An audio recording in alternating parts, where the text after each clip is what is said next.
get started, what is it like working with your sibling and a film in the film industry in general? It's good because you can settle disputes with a good fist fight at lunchtime. Yeah, we had a pretty united vision on set. We'd argue more in post, and but doing press of him every day is awful. We've got a bit of sibling rivalry. Having someone with the same vision is good because it's such a mammoth task doing a film. Being able to kind of delegate different parts of the film to each other was a bit relieving. I feel like having a co-director or a brother that you're working with is a bit of a cheat code. How do you delegate? How do you figure out what does what in each aspect of the filmmaking process? And are there ever any fights, but one person wants to kind of jump in and do something that the other one might want to do? We found it through like making stuff as kids. So even through Raka Raka, Danny would do like a rough cut. He'd shoot it. I'd usually act in it. And then, he'd do a rough cut. I'd do a fine cut. I'd do sound effects and music. He'd do color and VFX. So we kind of led those departments, like we're more involved in those departments with the film. Yeah, and then I would mostly argue about edits and cuts. So because like I didn't edit the movie, he didn't edit the movie, and the editor didn't edit the movie. Yeah, poor editor. When we rocked up there, we had like 2 edits of the film as well, and he had one. So it was like going through and seeing each moment from each cut of the film and which one tells the story more cohesively and it was like matching all the different moments. And then also like we would argue over whose cut was better. So we'd always like export out a scene, export his scene, export my scene. We send to people we trust and say which version's better. No one could ever tell the difference because it was always only a few frames difference. Yeah, it was always so small the difference. That's amazing. So let's get started on the film. How did you get involved with the project, and how did it all kind of come together?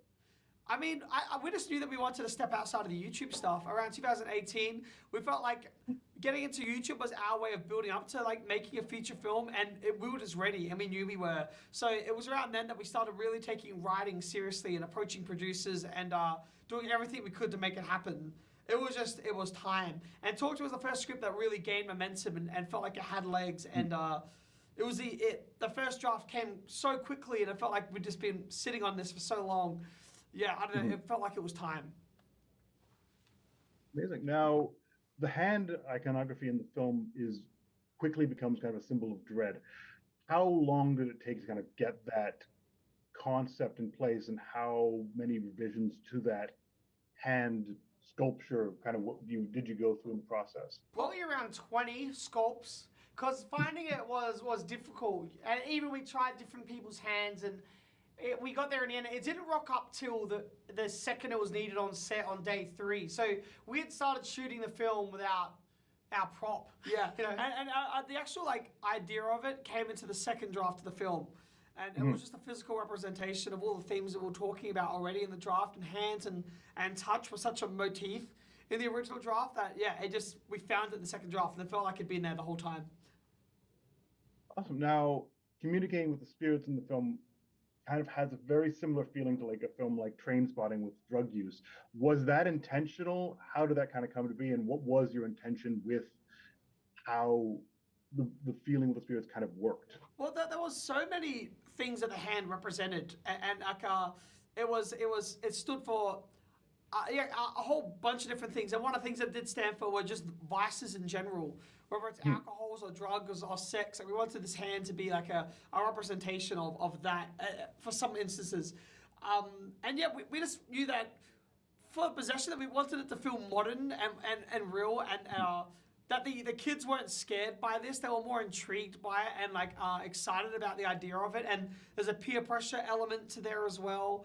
And I think with today's youth, there's a bit of a thirst for attention too.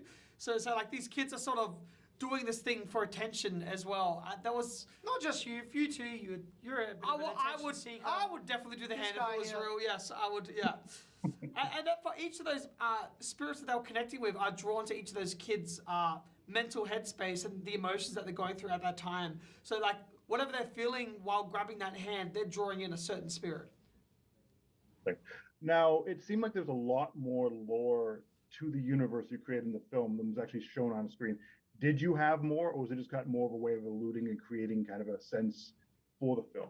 We had the thickest mythology Bible that broke down everything. It breaks down everyone that's had the hand, every single rule for the hand, where it came from. So we knew we wanted the kids to be in out of their depth and over their heads and not really understand what it was that they're messing with. And we just, it's like Chinese whisper. This thing's being passed down between all these different kids that they just don't understand what it was that they were messing with. Yeah, they have a set of rules that they abide by, but that's not necessarily the true set of rules. Yeah. Can you expand on that a little bit for anyone that might be seeing the film? Well, we want to leave it up for interpretation and know that, yeah, they can sit down and freeze frame and look at their hands and like, they can probably get some clues, and there's little hints every there. But like, yeah. It was the same, like we wanted the kids to be in over their heads and not understand what it is that they're messing with. I just said that. So we didn't want to have the scene where they go to the library and figure out all, find out the complete history. Yeah. Yeah. That was now, horror is a great genre for commentary, criticism, social change. Were you intending of any of that with this film, or do you just view it as a fun horror movie that people can take with what they will? Well, I think there's so many things that are thematically going on, and we are talking a lot about mental health as well. And I just when I was writing, I was just expressing myself and what I was feeling at the time and what I was personally scared of. So, I mean, there's so many different things that you can take away from the film, and I hope that everyone's experience is different, will be fun as well, and for them to interpret it as they will. That's awesome. Now, casting, everyone seemed to be perfectly cast for the characters they're playing, and they encapsulate those roles so well. How was the casting process? Was it hard? Did everyone just kind of fall in place, or how did that all work? Yeah, we had an amazing casting department, and we found them all through auditions, and it was difficult to find everyone, but when we saw their audition, we knew that that was them straight away. For Otis, who played Daniel, Zoe, who played Haley, Sophie originally read for Haley, but we already had Zoe. And then when the idea came, oh, what about for Mia? It just all clicked into place. It was a blessing in disguise with COVID because we were able to cast for 2 years. But yeah, it all fell into place. Like, as soon as we found Sophie as well and had her read against all the other actors that we had, it was like heaven. Yeah.